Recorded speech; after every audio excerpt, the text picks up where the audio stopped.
नमस्कार। आज हम एक ऐसे व्यक्ति की कहानी में उतरेंगे जिसने अपनी शानदार जीवन शैली और कारोबारी कौशल से एक समय पर देश में खूब नाम कमाया। आज हम बात करेंगे विजय विट्ठल माल्या की, एक ऐसे शख्सियत की जिनकी जिंदगी किसी फिल्मी कहानी से कम नहीं है, जिन्हें कभी king on off good times कहा जाता था। अपनी बेफिक्री और शानदार जीवन जीने के अंदाज के लिए वो हमेशा सुर्खियों में रहे, लेकिन आज वे भारत के सबसे बड़े आर्थिक भगोड़ों में गिने जाते हैं। एक समय पर सफलता की ऊंचाइयों को छूने वाले माल्या आज कानूनी दांवपेचों में फंसे हुए हैं। विजय माल्या का जन्म 18 दिसंबर 1955 को कोलकाता में हुआ था। ये वो दौर था जब भारत अपनी आजादी के बाद नए सपने देख रहा था। उनके पिता विट्ठल माल्या ने यूनाइटेड ब्रूअरीज ग्रुप की नींव रखी थी, एक ऐसा व्यवसाय जिसकी शुरुआत उन्होंने अपने दृष्टिकोण और मेहनत से की थी, जो देश की सबसे बड़ी शराब कंपनी बनी। विट्ठल माल्या ने अपनी दूरदर्शिता से इस कंपनी को नई ऊंचाइयों पर पहुंचाया। विजय माल्या का बचपन शाही अंदाज में बीता। उन्हें हर वो सुविधा मिली जो एक समृद्ध परिवार में मिलती है। उन्हें विरासत में दौलत और एक विशाल कारोबारी साम्राज्य मिला। यह साम्राज्य उनके पिता ने बड़ी मेहनत और लगन से बनाया था।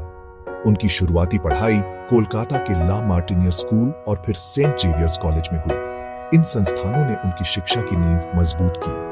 बचपन से ही विजय को महंगी गाड़ियों, पार्टियों और शानदार जीवन का शौक था।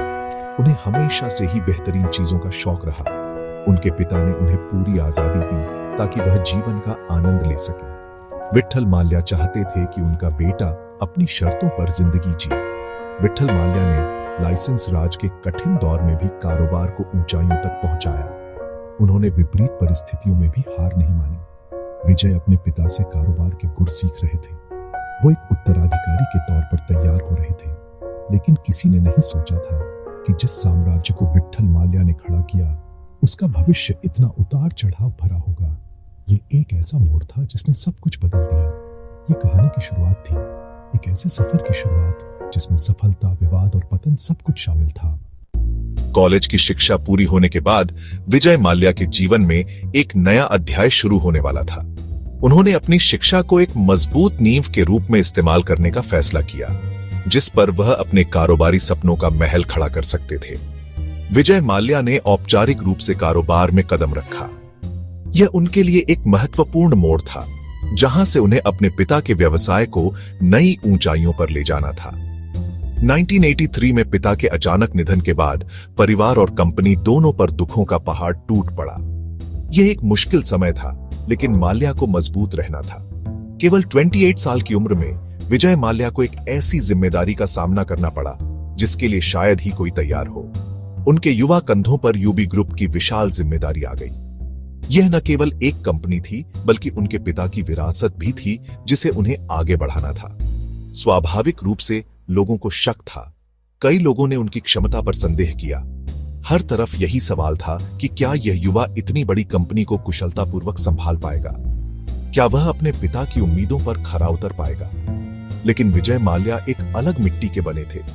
उन्होंने न केवल आलोचकों को गलत साबित किया, बल्कि सफलता की नई ऊंचाइयों को भी छुआ। उन्होंने यूबी ग्रुप के मुख्य कारोबार, शराब के कारोबार पर विशेष रूप से ध्यान केंद्रित किया। उन्होंने इस क्षेत्र में अपनी पकड़ मजबूत करने की ठान ली थी और अपनी दूरदर्शिता और मार्केटिंग कौशल से किंगफिशर को सिर्फ एक शराब ब्रांड नहीं, बल्कि एक लाइफस्टाइल ब्रांड बना दिया। किंगफिशर कैलेंडर ने भारतीय विज्ञापन और मार्केटिंग की दुनिया में तहलका मचा दिया। इसने ब्रांड को ग्लैमर, स्टाइल और उच्च जीवन शैली का पर्याय बना दिया। यह कैलेंडर हर साल बेसब्री से इंतजार किया जाता था। विजय माल्या यही नहीं रुके। उन्होंने अपने कारोबार का विस्तार करने का फैसला किया। केमिकल, फर्टिलाइजर, इंजीनियरिंग और मीडिया जैसे विभिन्न क्षेत्रों में भी उन्होंने अपनी उपस्थिति दर्ज कराई। वह व्यापार में जोखिम लेने से कभी नहीं डरते थे। उनकी यही खासियत उन्हें औरों से अलग बनाती थी। उनकी आक्रामक कारोबारी नीतियां, त्वरित निर्णय लेने की क्षमता और ब्रांडिंग की गहरी समझ ने उन्हें सफलता की राह पर आगे बढ़ाया। इन सभी गुणों ने उन्हें भारत के सबसे युवा और सफल उद्योगपतियों की श्रेणी में लाकर खड़ा कर दिया। किंगफिशर अब सिर्फ एक बियर ब्रांड तक सीमित नहीं था, बल्कि यह अच्छे समय और उत्सव का पर्याय बन गया था। लेकिन विजय माल्या की सबसे बड़ी और महत्वाकांक्षी उड़ान अभी बाकी थी, एयरलाइन उद्योग में प्रवेश। विजय माल्या अब सिर्फ एक सफल उद्योगपति नहीं रहे थे, बल्कि एक सेलिब्रिटी बन चुके थे। उनकी पहचान अब केवल बिजनेस तक सीमित नहीं थी। किंग ऑफ गुड टाइम्स की छवि उनके हर कदम में झलकती थी। यह सिर्फ एक टैगलाइन नहीं थी, बल्कि माल्या के जीने का तरीका बन गया था।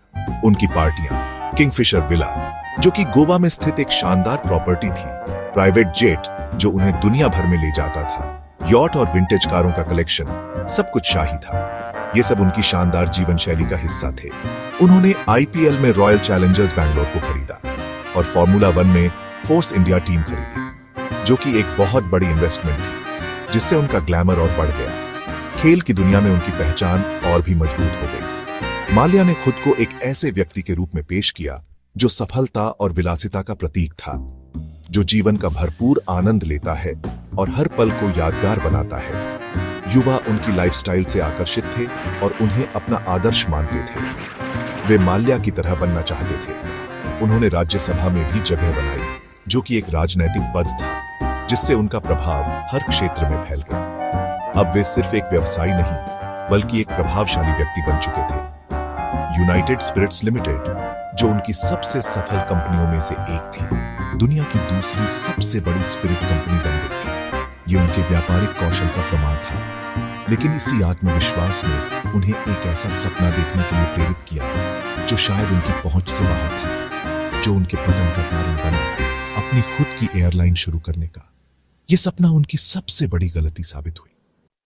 2005 में माल्या ने किंगफिशर एयरलाइंस लॉन्च की, जिसे उन्होंने फ्लाइंग 5 स्टार होटल की तरह पेश किया। शुरुआत में एयरलाइन को लग्जरी सर्विस के लिए सराहा गया, लेकिन खर्च बहुत ज्यादा था और घाटा लगातार बढ़ता गया। घाटा पाटने के लिए माल्या ने 2007 में एयर डेक्कन को खरीदा, लेकिन 2 घाटे वाली एयरलाइंस को एक साथ चलाना मुश्किल हो गया। वैश्विक मंदी, ईंधन की बढ़ती कीमतें और कम यात्री, इन सब ने किंगफिशर को डुबो दिया। कर्मचारियों को वेतन नहीं मिला, उड़ानें रद्द होने लगीं और सर्विस गिरती गई। 2012 में किंगफिशर एयरलाइंस बंद हो गई। हजारों कर्मचारी बेरोजगार हो गए। यह माल्या के साम्राज्य के अंत की शुरुआत थी और उनके जीवन में एक बड़ा तूफान आने वाला था। किंगफिशर को बचाने के लिए माल्या ने बैंकों से करीब 9,000 करोड़ रुपए का कर्ज लिया। बैंकों को उनके नाम और साख पर भरोसा था, लेकिन एयरलाइन बंद होने के बाद वह कर्ज चुकाने में असमर्थ हो गए। बैंकों ने जब पैसा मांगा तो माल्या ने टाल मटोल की और कर्ज पुनर्गठित करने की कोशिश की। आरोप लगे कि लोन का पैसा दूसरी कंपनियों और निजी संपत्तियों में लगाया गया। मनी लॉन्ड्रिंग के आरोप लगे। मीडिया में माल्या की आलीशान जीवन शैली और कर्ज की खबरें छाने लगीं, जिससे जनता में गुस्सा बढ़ा। बैंकों ने उन्हें विलफुल डिफॉल्टर घोषित कर दिया और कानूनी कार्रवाई शुरू हो गई। अब माल्या के चारों ओर कानूनी शिकंजा कसता जा रहा था और भारत में रहना उनके लिए असुरक्षित हो गया था। जांच एजेंसियां ईडी, सीबीआई माल्या के खिलाफ सक्रिय हो गई। उन पर धोखाधड़ी, मनी लॉन्ड्रिंग जैसे गंभीर आरोप लगे। अदालत ने पासपोर्ट जमा करने और देश न छोड़ने का आदेश देने पर विचार किया। 2 मार्च 2016 को माल्या चुपचाप लंदन चले गए, जिससे देश में हड़कंप मच गया। लंदन पहुंचकर माल्या ने ट्वीट किया कि वह भागे नहीं है और जांच में सहयोग को तैयार है। भारत सरकार ने उन्हें आर्थिक भगोड़ा घोषित किया और प्रत्यर्पण की प्रक्रिया शुरू की। भारत में उनकी संपत्तियां जब्त होने लगी, महंगी गाड़ियां, घर, किंगफिशर विला, सब कुछ। लंदन में माल्या सोशल मीडिया पर सक्रिय रहे, खुद को निर्दोष बताते रहे और बैंकों को पैसा लौटाने की पेशकश करते रहे, लेकिन शर्तें भी रखते रहे। आज 2025 में माल्या लंदन में है। भारत सरकार उन्हें वापस लाने के लिए कानूनी लड़ाई लड़ रही है। लंदन की अदालतों ने उनके प्रत्यर्पण को मंजूरी दी, लेकिन माल्या ने ब्रिटेन में शरण के लिए आवेदन किया है। जब तक शरण के आवेदन पर फैसला नहीं होता, प्रत्यर्पण रुका रहेगा। भारत में बैंकों ने उनकी संपत्तियां बेचकर 9,000 करोड़ रुपए से ज्यादा वसूल लिए हैं। माल्या खुद को निर्दोष बताते हैं, कहते हैं कि किंगफिशर का डूबना कारोबारी विफलता थी, घोटाला नहीं। वह खुद को राजनीतिक साजिश का शिकार बताते हैं, लेकिन भारत की नजर में वह भगोड़े हैं। माल्या की कहानी बताती है कि सफलता और विफलता जीवन का हिस्सा है, लेकिन कानून से ऊपर कोई नहीं। किंग ऑफ गुड टाइम्स का ताज अब उनके सिर पर नहीं है,